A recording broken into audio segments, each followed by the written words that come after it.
जय हिंद दोस्तों, मैं राजकुमार आप सभी का स्वागत करता हूं ज्ञानपीठ जीके पॉइंट के इस यूट्यूब चैनल पर। दोस्तों, उत्तर प्रदेश बीडीओ भर्ती री एग्ज़ाम जो 2023 में आपका होने वाला है, उसी के लिए जीके का एक और मॉक टेस्ट मैं आपके लिए लेके आया हूं। तो चलिए अभ्यास करते हैं आज के 50 प्रश्नों का जीके के। पहला प्रश्न क्या कहता है?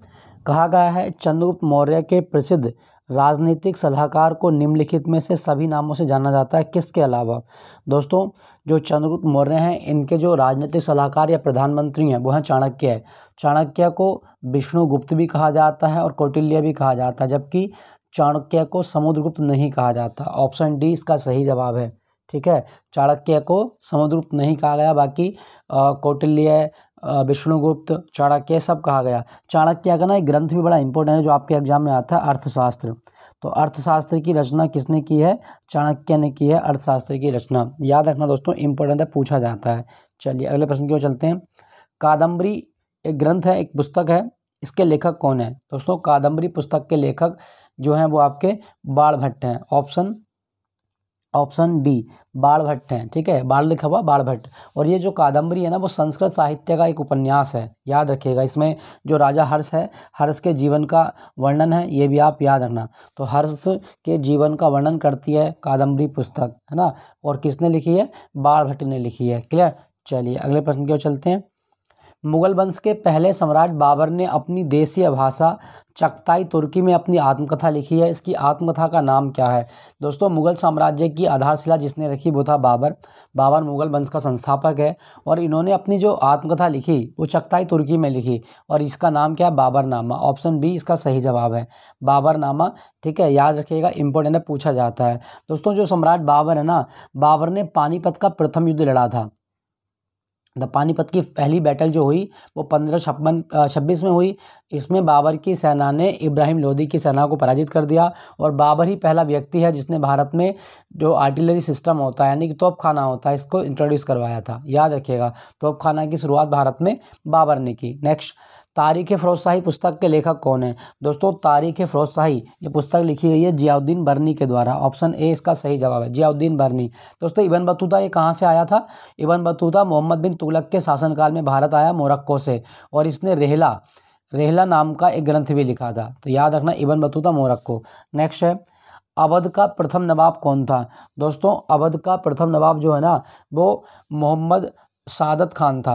सादत खान, तो इसको सादत खान को और क्या बोलते हैं? बुरहान उल मुल्क भी कहा जाता है। तो ये भी आप याद रखना, सादत खान का अन्य नाम क्या है? बुरहान उल मुल्क। क्लियर दोस्तों। अच्छा, अवध रियासत की स्थापना किस वर्ष हुई थी? तो 1722 ईस्वी में अवध रियासत की स्थापना हुई, ये भी आप याद रखिएगा। ठीक है दोस्तों। और दोस्तों, जो अवध है ना, अवध रियासत ये उत्तर प्रदेश में देखने को मिलती है और अवध रियासत को कैप्चर किया गया था। कब किया गया था? 1856 में। अवध रियासत को 1856 में, और ये कुशासन का आरोप लगाकर इसको कैप्चर किया गया था। जो लॉर्ड डलहौजी की डॉक्ट्रिन ऑफ लैप्स थी, उसके तहत कुशासन का आरोप लगाया गया अवध रियासत पर, और अवध रियासत को अंग्रेजों ने अपने साम्राज्य में मिला लिया। और अवध का अंतिम नवाब कौन है? वाजिद अली शाह। याद रखिएगा। नेक्स्ट आपका क्वेश्चन संख्या 106। क्या कहा गया? मुक्त भारत समाज या फ्री इंडिया सोसाइटी की स्थापना किसने की थी? दोस्तों, मुक्त भारत समाज या फ्री इंडिया सोसाइटी ये स्थापना की बीडी सावरकर ने, यानी कि वीर सावरकर द्वारा इस संस्था की स्थापना की गई थी। याद रखिएगा दोस्तों। अगर आपसे पूछा जाए वीर सावरकर ने, एक क्वेश्चन ये पूछ सकता है कि वीर सावरकर हवाई अड्डा कहाँ पर है? तो ये अंडमान निकोबार की राजधानी पोर्ट ब्लेयर में है। वीर सावरकर अंतर्राष्ट्रीय हवाई अड्डा ये पोर्ट ब्लेयर में है, जो कि अंडमान निकोबार की राजधानी है। ठीक है, याद रखना। और वीर सावरकर ने जो एक किताब लिखी थी, first war of India independence, याद रखना, 1857 की जो क्रांति है उसके ऊपर किताब लिखी गई है, first war of India independence. Clear. अच्छा दोस्तों, यहाँ पे लिखा गया आपका GK गोखले, यानी कि गोपाल कृष्ण गोखले। गांधी जी के राजनीतिक गुरु कौन है? तो गांधी जी के जो पॉलिटिकल गुरु हैं वो हैं गोपाल कृष्ण गोखले। याद रखना, ये क्वेश्चन बहुत आता है आपके एग्जाम में। गांधी जी के राजनीतिक गुरु गोखले जी हैं। क्लियर। चलिए अगले प्रश्न की ओर। 28 दिसंबर 1885 को भारतीय राष्ट्रीय कांग्रेस की स्थापना गोकुलदास तेजपाल संस्कृत कॉलेज के परिसर में मुंबई में हुई थी। सही जवाब आपका ऑप्शन बी, बम्बई में हुई कांग्रेस की स्थापना। कांग्रेस के संस्थापक कौन है? A.O. ह्यूम। कांग्रेस के संस्थापक कौन है? ए.ओ. ह्यूम। याद रखिएगा दोस्तों, इंपॉर्टेंट है, पूछा जाता है। क्लियर। अच्छा, कांग्रेस के पहले अध्यक्ष कौन थे? तो डब्ल्यू.सी. बनर्जी। डब्ल्यू.सी. बनर्जी ये भारतीय राष्ट्रीय कांग्रेस के पहले अध्यक्ष हैं। क्लियर, याद रखिएगा। अच्छा दोस्तों, यहाँ पे लिखा गया आपका कलकत्ता। कलकत्ता हुगली नदी के किनारे है और भारत में जो चाय बोर्ड का मुख्यालय वो कहाँ पर है? भारत में चाय बोर्ड का मुख्यालय कलकत्ता में है। याद रखना, इसके बारे में पूछा जा सकता है। क्लियर। नेक्स्ट आपका, स्वतंत्रता सेनानी भगत सिंह सुखदेव राजगुरु को फांसी कब दी गई? दोस्तों, भगत सिंह सुखदेव राजगुरु को जो फांसी दी गई वो 23 मार्च 1931 को दी गई थी। 23 मार्च 1931 को इनको फांसी दी गई थी। याद रखिएगा। अच्छा, इनको फांसी क्यों दी गई? देखो, भगत सिंह सुखदेव राजगुरु ये हिंदुस्तान सोशलिस्ट रिपब्लिकन एसोसिएशन इस संस्था के मतलब सदस्य हैं और 8 अप्रैल 1929 को इन्होंने असेंबली में बम फेंका। कब फेंका था? 8 अप्रैल 1929 को। और बम फेंकने के चक्कर में इनको आरोप में गिरफ्तार किया गया और गिरफ्तार करने के बाद में इन पर मुकदमा चलाया गया। लेकिन बाद में 16 क्रांतियों के ऊपर लाहौर षड्यंत्र केस के अंतर्गत मुकदमा चलाया गया और लाहौर षड्यंत्र केस में क्या हुआ कि भगत सिंह सुखदेव और राजगुरु को फांसी दे दी गई। ठीक है, तो 23 मार्च 1931 को। दोस्तों, अगर आपसे पूछे कि भगत सिंह की आयु कितनी थी जब इनको फांसी हुई, तो 23 साल के थे भगत सिंह। याद रखिएगा। और भगत सिंह की आत्मकथा का नाम क्या? Why I am atheist. Why I am atheist, ये भगत सिंह की आत्मकथा का नाम है। क्लियर, याद रखिएगा। नेक्स्ट है, स्वतंत्र भारत में किसी भी राज्य की प्रथम राज्यपाल कौन है? दोस्तों, स्वतंत्र भारत में किसी भी राज्य की पहली राज्यपाल वो थी सरोजिनी नायडू और ये उत्तर प्रदेश यानी कि संयुक्त प्रांत की पहली राज्यपाल बनी थी। याद रखिएगा, उत्तर प्रदेश की पहली राज्यपाल कौन है? तो वो है आपकी सरोजिनी नायडू। और साथ साथ ये कांग्रेस की पहली भारतीय महिला अध्यक्ष भी हैं। 1925 में जो कानपुर अधिवेशन हुआ उसमें सरोजिनी नायडू जो हैं ये कांग्रेस की पहली भारतीय महिला अध्यक्ष बनी थी। ठीक है दोस्तों, सरोजिनी नायडू को भारत की कोकिला भी कहा जाता है और इनका मतलब एक किताब याद रखना, इनके एक नॉवेल है वो है आपका the bird of time. The bird of time ये किसके द्वारा लिखा गया एक उपन्यास है? सरोजिनी नायडू। नेक्स्ट है आपका, निम्नलिखित में ऐसे खाली स्थान को भरना है आपको। विधानसभा का सत्र अवसान करने की शक्ति होती है।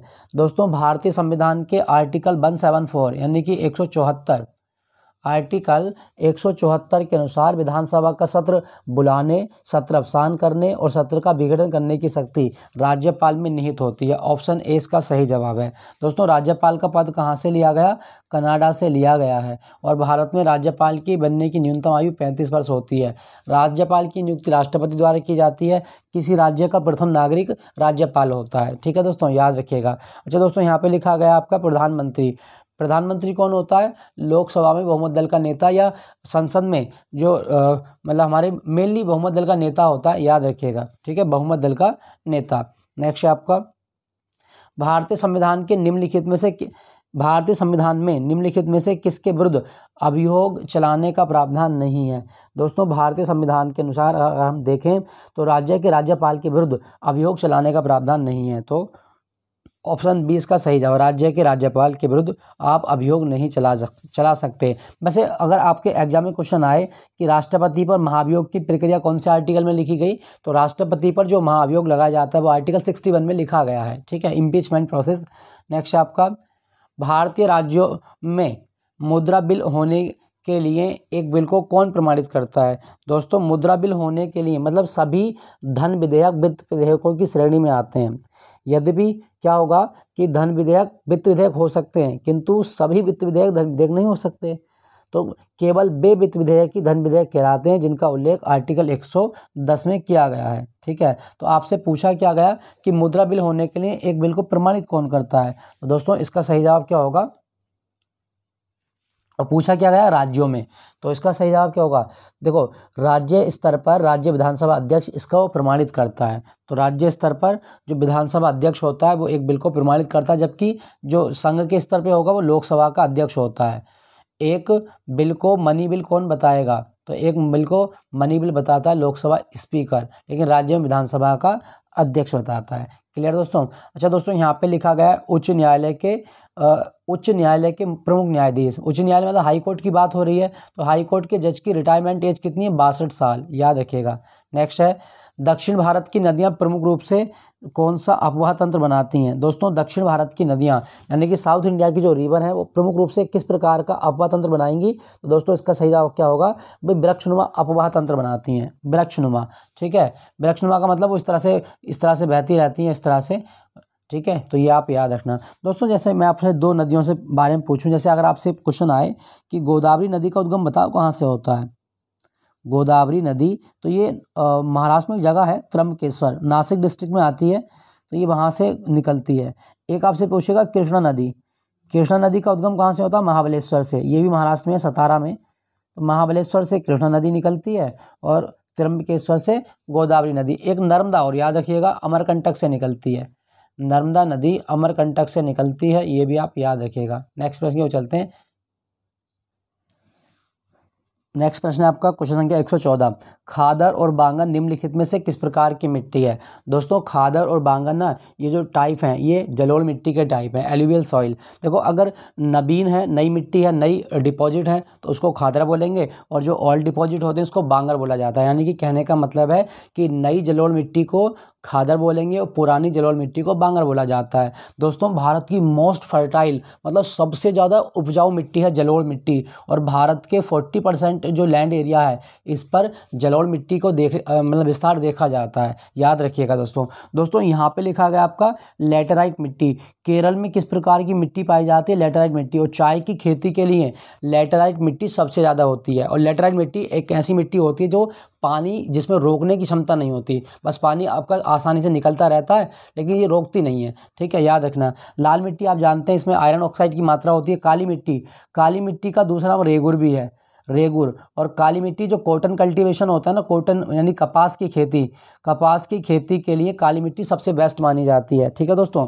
दोस्तों यहाँ पे मैं आपको एक चीज़ बता दूं, अगर आपसे पूछा जाए कि पीडोलॉजी क्या होता है, पीडोलॉजी, तो मिट्टी का अध्ययन क्या है? पीडोलॉजी कहलाता है, याद रखना, इंपॉर्टेंट है, पूछा जाता है। अच्छा अगर आपसे पूछे कि मिट्टी का सबसे छोटा कण क्या है, तो मिट्टी का सबसे छोटा कण क्ले कहलाता है, क्ले।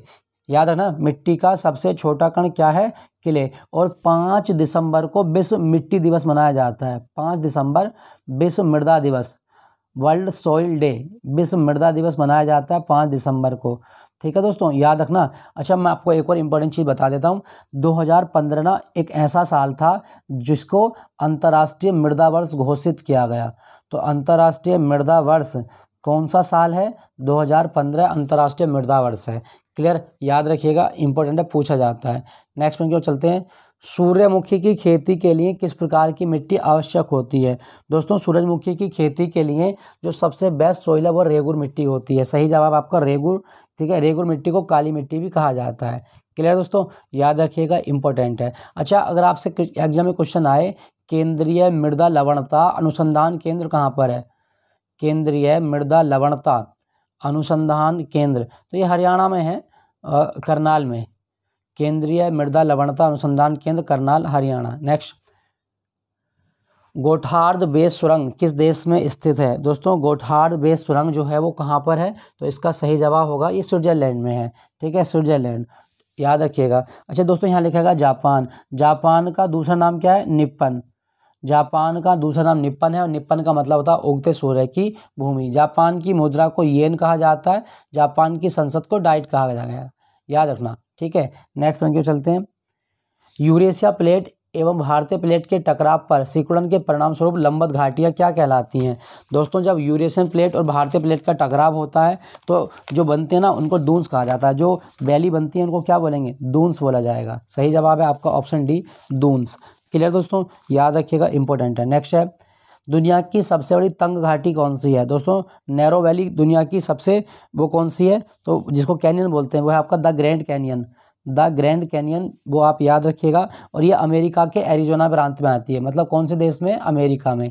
नेक्स्ट है आपका अगला क्वेश्चन, भारत में कृषि और संबंधित क्रियाकलापों को निम्नलिखित में से किसके द्वारा सबसे अधिक उधार प्रदान किया जाता है? दोस्तों भारत में कृषि के लिए जो लोन देने वाली संस्था है वो वाणिज्य बैंक होती हैं। ऑप्शन ए, ऑप्शन बी इसका सही है, वाणिज्य बैंक, याद रखिएगा।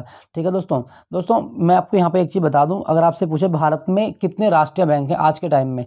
12 हैं। अच्छा क्षेत्रीय ग्रामीण बैंकों का जनक दुनिया में किसे माना गया?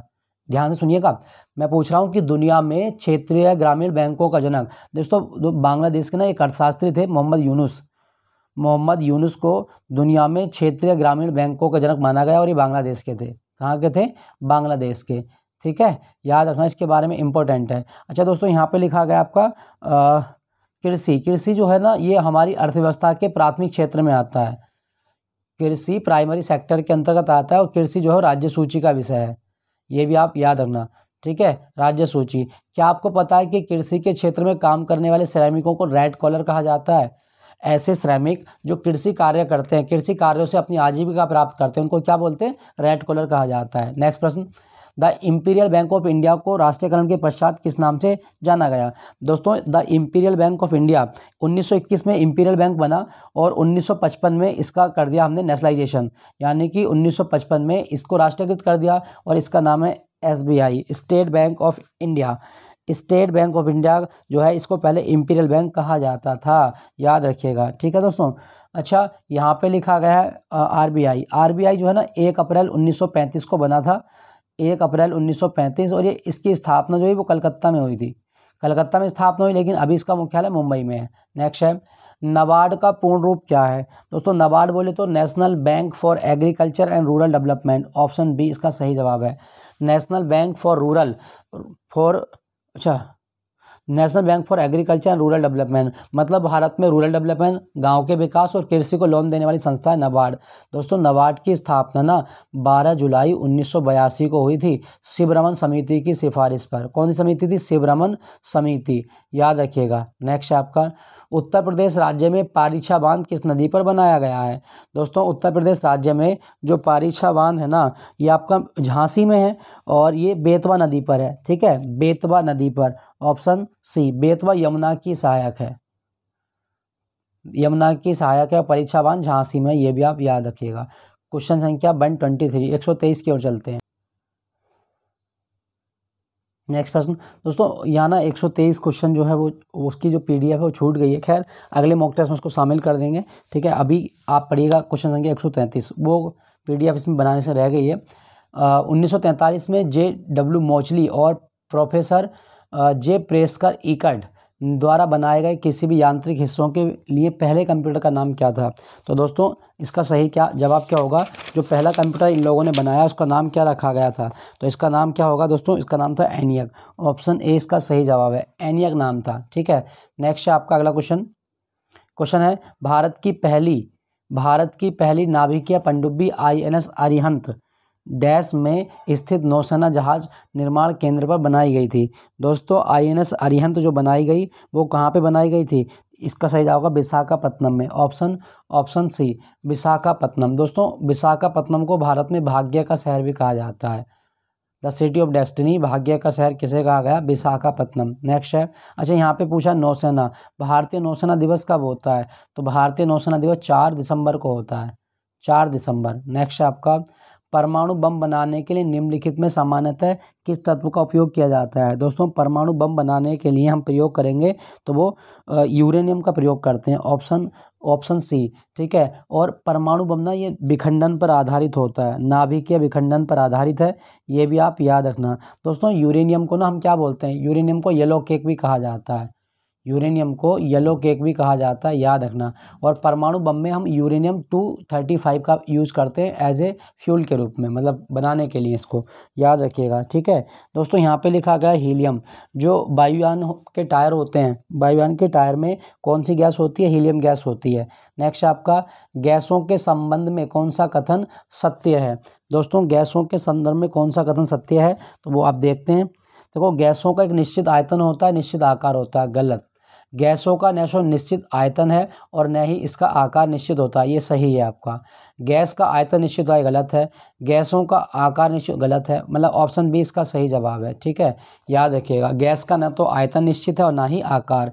दोस्तों, मैं आपको एक चीज़ बता देता हूँ, देखो अगर आपसे पूछे ना कि मैनोमीटर क्या होता है, मैनोमीटर क्या है, तो दोस्तों मैनोमीटर जो होता है वो गैसों का दाब मापने का एक यंत्र है। गैसों का दाब मापता है मैनोमीटर, गैसों का दाब मैनोमीटर के द्वारा मापा जाता है। क्लियर, याद रखिएगा। नेक्स्ट है, कब अग्नि ज्वलनशील नहीं हो पाती? दोस्तों अग्नि जब ज्वलनशील नहीं होगी, वायु में ऑक्सीजन का प्रतिशत 15% कितना है, 21% है। अगर ये 15% हो जाए तो हवा में ऑक्सीजन नहीं मतलब हवा में जो आग आप लगते हैं वो आप नहीं जलेगी। तो आप याद रखना, यदि ऑक्सीजन का लेवल 15% कम होने पर आग नहीं लग सकती, याद रखिएगा। नेक्स्ट है, कौन सा फास्फोरस का एक प्रमुख स्रोत है? दोस्तों फास्फोरस का कौन सा प्रमुख स्रोत है? तो आप याद रखिएगा, फास्फोरस के प्रमुख स्रोत दूध हैं, दूध उत्पाद हैं, मांस है, सेम है, ये सारी चीज़ें आपको याद रखना है। तो दूध इसका सही जवाब है, दूध फास्फोरस का मुख्य घटक है। दोस्तों अगर आपसे पूछे कि विश्व दुग्ध दिवस कब होता है, तो 1 जून को ही मनाया गया विश्व दुग्ध दिवस। और भारत में सबसे ज़्यादा दुग्ध उत्पादन करने वाला राज्य राजस्थान, सेकंड पे यूपी और तीसरे पे मध्य प्रदेश आता है। ठीक है, याद रखना। दूध के लिए एक क्रांति भी थी आपकी, श्वेत क्रांति। और श्वेत क्रांति का जनक कौन है भारत में? वर्गीज कुरियन। श्वेत क्रांति का जनक भारत में किसको माना गया? तो वर्गीज कुरियन को श्वेत क्रांति का जनक माना जाता है। इसे ही भारत का मिल्कमैन कहा गया। दोस्तों क्या आपको पता है कि दूध में कौन सी शर्करा होती है? लैक्टोस। दूध में कौन सी शर्करा होती है? लैक्टोस शर्करा होती है। और दूध को पचाने वाला एंजाइम कौन सा? Rennin enzyme, rennin enzyme. और भारत में डेयरी अनुसंधान केंद्र कहाँ पर है? करनाल में। डेयरी अनुसंधान केंद्र करनाल में है, याद रखना। दूध किस प्रकार का कोलाइड होता है? इमल्सन होता है, इमल्सन है, याद रखना। निम्नलिखित में से उस हार्मोन की पहचान करें जो बच्चों के बढ़ने में सहायक होता है। दोस्तों वो हार्मोन जो बच्चों के बढ़ने में सहायक है वो सोमेटोट्रोपिन है। ऑप्शन डी इसका सही जवाब, सोमेटोट्रोपिन, आप याद रखिएगा। नेक्स्ट है आपका, मानव हृदय का सबसे बड़ा और मजबूत भाग कौन सा होता है? दोस्तों मानव हृदय जो है ना, देखो इस तरह से मान सकते हैं आप, ये हृदय है और ये 4 कक्षों में विभाजित है। तो मानव हृदय का सबसे मजबूत भाग जो होगा वो कौन सा होगा? वो होगा बायां निलय। ये वाला भाग जो होता है ना, ये वाला जहाँ जिसको मैं ये रंग रहा हूँ, ये वाला भाग, इसी को बोलते हैं बायां निलय। और ये सबसे ज़्यादा मजबूत भाग होता है। ठीक है, 4 चैम्बर होते हैं, ऊपर को आलिंद बोलते हैं, नीचे को निलय बोलते हैं। दोस्तों मैं बात करूँ हृदय के बारे में, एक सामान्य परिस्थिति में मानव का हृदय कितनी बार धड़कता है? 72 बार। और मानव के हृदय में एक धड़कन कितने टाइम में बनती है? तो जवाब होगा 0.8 सेकंड में। और जब मानव जो है मानव का हृदय एक बार धड़कता है तो कितने ml ब्लड पंप होता है? 70 ml ब्लड पंप हो जाता है, याद रखना इसके बारे में। और हृदय की सामान्य आवाज़ कैसी है? लव डब की आवाज़ होती है, लव डब की आवाज़ है सामान्य आवाज़। ठीक है, याद रखिएगा। नेक्स्ट है, भारत की पहली नाइट स्काई सेंचुरी कहाँ पर बनी? दोस्तों भारत में पहली डार्क स्काई सेंचुरी जो बनी वो लद्दाख में बनी है, हैनले गांव में। सही जवाब क्या होगा? हैनले, लद्दाख में। दोस्तों लद्दाख का क्या आपको पता है कि दूसरा नाम क्या है? लद्दाख को एक खापा चांद भी बोलते हैं, खापा चांद। खापा चांद का मतलब होता है बर्फ़ की भूमि, याद रखना। लद्दाख का दूसरा नाम खापा चांद है। और लद्दाख में ऊपर की ओर है, उत्तर की ओर कौन सी रेंज है? कराकोरम। और लद्दाख के दक्षिण में जांस्कर रेंज आती है। मतलब तो कह सकते हैं कि लद्दाख कराकोरम और जांस्कर के बीच स्थित है। दोस्तों यहाँ पे ना मैं आपको एक चीज़ बता दूं, लद्दाख में भारत का सबसे ऊंचाई पर स्थित नेशनल पार्क भी है, हेमिस नेशनल पार्क। ठीक है, हेमिस नेशनल पार्क लद्दाख। और लद्दाख की राजधानी क्या है? लेह। लेह किस नदी के किनारे? सिंधु नदी के किनारे, सिंधु नदी के किनारे है लेह। और लद्दाख में ना कारगिल भी है। कारगिल ये दुनिया का सबसे ऊंचा युद्ध क्षेत्र है, कारगिल दुनिया का सबसे ऊंचा युद्ध क्षेत्र है। और लद्दाख में सियाचिन ग्लेशियर भी देखा जाता है, सियाचिन ग्लेशियर, याद रखना। और सियाचिन ग्लेशियर जब पिघलता है तो कौन सी नदी बनती है? नुब्रा नदी बनती है। क्लियर, याद रखिएगा। ठीक है दोस्तों, यहाँ पे लिखा गया है अच्छा लद्दाख का एक डांस बता देता हूँ, सैंडोल। लद्दाख का एक डांस है सैंडोल डांस, याद रखना इसके बारे में। जम्मू कश्मीर में दाचीगाम नेशनल पार्क है, दाचीगाम नेशनल पार्क जम्मू कश्मीर। और Salim Ali national park Jammu Kashmir, Salim Ali national park Jammu Kashmir, ये भी आप याद रखना। सलीम अली नेशनल पार्क जम्मू कश्मीर और दाचीगाम नेशनल पार्क जम्मू कश्मीर। क्या आपको पता है कि जम्मू कश्मीर में केसर के जो बागान होते हैं उन्हें करेवास कहा जाता है? केसर के बागानों को क्या बोलते हैं? करेवास बोला जाता है, याद रखना। क्वेश्चन आता है आपके एग्जाम में। जम्मू कश्मीर का एक डांस है रऊफ, एक याद रखना हिकत, और एक याद रखना दमाली। ये सारे डांस कहाँ के? जम्मू कश्मीर में। ठीक है, और जम्मू कश्मीर में कौन सी क्रांति स्टार्ट हुई है? पर्पल क्रांति, बैंगनी क्रांति की शुरुआत हुई है। और ये लवेंडर की खेती को बढ़ावा देने के लिए है। नेक्स्ट प्रश्न की ओर चलते हैं, क्वेश्चन संख्या 142। क्वेश्चन संख्या 142 क्या कहता है? कहा गया है निम्नलिखित में से किस केंद्र शासित प्रदेश में भारत का पहला वर्चुअल स्कूल गांव लॉन्च किया गया? तो दोस्तों भारत का पहला वर्चुअल स्कूल ये दिल्ली में लॉन्च किया गया। ऑप्शन डी इसका सही जवाब है, दिल्ली। दोस्तों अगर क्वेश्चन आए कि उत्तर प्रदेश की सीमा कौन से एकमात्र केंद्र शासित प्रदेश से लगती है? दिल्ली से। और दिल्ली को 69वें संविधान संशोधन के द्वारा किसका दर्जा दिया गया? एनसीआर का दर्जा दिया गया था, एनसीआर, याद रखना। दोस्तों यहाँ पे लिखा गया पुदुचेरी। पुदुचेरी जो है ना ये केंद्र शासित प्रदेश है, और पुदुचेरी का डांस याद है गराड़ी नृत्य। नेक्स्ट है, जुलाई 2022 में भारतीय अर्थशास्त्री को अंतर्राष्ट्रीय मुद्रा कोष के पूर्व मुख्य अर्थशास्त्रियों की दीवार में शामिल किया गया। तो दोस्तों इसका सही जवाब क्या होगा? IMF के जो मुख्य अर्थशास्त्री बने तो वो कौन है आपके? गीता गोपीनाथ। ऑप्शन बी इसका सही जवाब है, गीता गोपीनाथ। दोस्तों अंतर्राष्ट्रीय मुद्रा कोष का मुख्यालय कहाँ पर है? वॉशिंगटन DC में, वॉशिंगटन में है। और अंतर्राष्ट्रीय मुद्रा कोष एक रिपोर्ट जारी करता है, वर्ल्ड इकोनॉमिक आउटलुक रिपोर्ट कौन जारी करता है? तो ये आप याद रखना, वर्ल्ड इकोनॉमिक आउटलुक अंतर्राष्ट्रीय मुद्रा कोष की रिपोर्ट है। अच्छा क्या आपको पता है, चलो एक क्वेश्चन लिख के बताओ, अंतर्राष्ट्रीय मुद्रा कोष जो है ना ये SDR जारी करता है, SDR लिख दिया, SDR। तो आपको बताना है कि SDR क्या होता है, SDR क्या है, या फिर पेपर गोल्ड क्या होता है? SDR को ही पेपर गोल्ड बोलते हैं, तो कमेंट में लिख के बताइएगा SDR या पेपर गोल्ड है क्या। ठीक है, अगले प्रश्न की चलते हैं। 56वां ज्ञानपीठ अवार्ड किसे मिला? दोस्तों 56वां ज्ञानपीठ अवार्ड ये मिला नीलमणि फुकन को। ऑप्शन सी नीलमणि फुकन, और ये जो है असमिया भाषा के लेखक हैं। ठीक है, ज्ञानपीठ अवार्ड सबसे पहली बार कब दिया गया? 1965 में जी शंकर कुरूप को दिया गया था। मलयालम भाषा के लेखक थे जी शंकर कुरूप, और ज्ञानपीठ भारत का सबसे बड़ा साहित्य सम्मान है।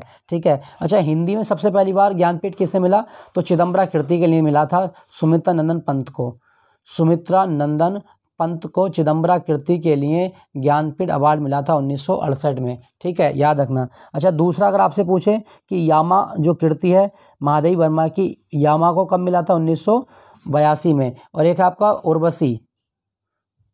उर्वशी कीर्ति को कब मिला? 1972 में, याद रखना। नेक्स्ट है आपका, मई 2022 में संपन्न राष्ट्रीय फुटबॉल चैंपियनशिप में हीरो संतोष ट्रॉफी 2022 किसने जीती है? दोस्तों संतोष ट्रॉफी ये फुटबॉल में होती है, और संतोष ट्रॉफी को जो जीता वो केरल ने जीता था पश्चिम बंगाल को हराकर। ऑप्शन बी इसका सही जवाब है। ठीक है दोस्तों अभी ना एक क्वेश्चन एक ध्यान रखना, भारत की जो फुटबॉल टीम है वो दुनिया की 101वीं फुटबॉल टीम है फीफा रैंकिंग के अनुसार। और दुनिया की सर्वश्रेष्ठ फुटबॉल टीम कौन सी है? अर्जेंटीना। ये अर्जेंटीना वही टीम है जिसने फीफा वर्ल्ड कप 2022 जीता है। ठीक है, फुटबॉल के मैच की अवधि कितनी होती है? 90 मिनट, और इसमें 30 मिनट का एक्स्ट्रा टाइम भी होता है। नेक्स्ट आपका, राष्ट्रीय वन्यजीव बोर्ड की स्थायी समितियों की 67वीं बैठक प्रतिवर्ष किस तिथि को राष्ट्रीय डॉल्फिन दिवस मनाने की घोषणा की गई है? दोस्तों भारत में राष्ट्रीय डॉल्फिन दिवस कब होता है? 5 अक्टूबर को। क्यों होता है? क्योंकि 5 अक्टूबर 2009 को गंगा डॉल्फिन भारत की राष्ट्रीय जलीय जीव घोषित की गई थी। ध्यान रखना, डॉल्फिन जो है मछली नहीं है, ये स्तनधारी है। डॉल्फिन मछली नहीं है, स्तनधारी होती है, याद रखना। ठीक है, नेक्स्ट है, पुस्तक सनराइज अवर अयोध्या नेशनहुड इन टाइम्स पुस्तक के लेखक कौन है? तो sunrise our Ayodhya nationhood in time इस पुस्तक को लिखा है दोस्तों केंद्रीय मंत्री सलमान खुर्शीद ने। ऑप्शन सी इसका सही जवाब है। ठीक है दोस्तों, एक किताब और याद ना, विक्ट्री सिटी। और विक्ट्री सिटी जो किताब है ना, ये किसने लिखी है? सलमान रुश्दी ने लिखी है। ये सलमान खुर्शीद हैं। सलमान रुश्दी का नया उपन्यास है victory city, Salman Rushdie. Next है आपका अगला क्वेश्चन, प्रसिद्ध नर्तक बिरजू महाराज का संबंध किस घराने से है? दोस्तों कथक के डांसर हैं बिरजू महाराज, और इनका संबंध लखनऊ घराने से है। सही जवाब क्या होगा आपका? ऑप्शन लखनऊ घराना कहाँ है? ये तो लखनऊ घराना ही नहीं है। अच्छा, लखनऊ घराने का एक नाम और भी है, हाँ सही है, कालका बिंदादीन घराना। ठीक है दोस्तों अगर कभी क्वेश्चन आए, कथक जो है वो यूपी का क्लासिकल डांस है, और कथक भारत में एकमात्र क्लासिकल डांस है जो मुस्लिम परंपरा से भी पोषित है, याद रखिएगा। अच्छा मैं आपसे क्वेश्चन पूछूं, राष्ट्रीय कथक नृत्य संस्थान कहाँ पर है? दोस्तों राष्ट्रीय कथक नृत्य संस्थान ये नई दिल्ली में है। राष्ट्रीय कथक नृत्य संस्थान नई दिल्ली। नेक्स्ट है, निम्नलिखित में से कहाँ पर एक संरक्षित कच्छ वनस्पति क्षेत्र है? दोस्तों कौन से घाट पर आपको कच्छ वनस्पति देखी जाएगी? तो इसका सही जवाब क्या होगा? गोवा का चिराब द्वीप। गोवा का चोराब द्वीप जो है ना, यहाँ पे कच्छ वनस्पति पाई जाती है, चोराब द्वीप। ठीक है, याद रखिएगा। नेक्स्ट आपका, अच्छा यहाँ पे लिखा गया पश्चिमी घाट का दूसरा नाम क्या है? सह्याद्री। पश्चिमी घाट का सह्याद्री नाम है। और पश्चिमी घाट की सबसे ऊंची चोटी अनाईमुड़ी, अनाईमुड़ी पश्चिमी घाट की सबसे ऊंची चोटी है। Next, Rajiv Gandhi national park Bharat के किस राज्य में है? दोस्तों राजीव गांधी नेशनल पार्क जो है ना ये आपका कडप्पा जिले में है, आंध्र प्रदेश में। Option A.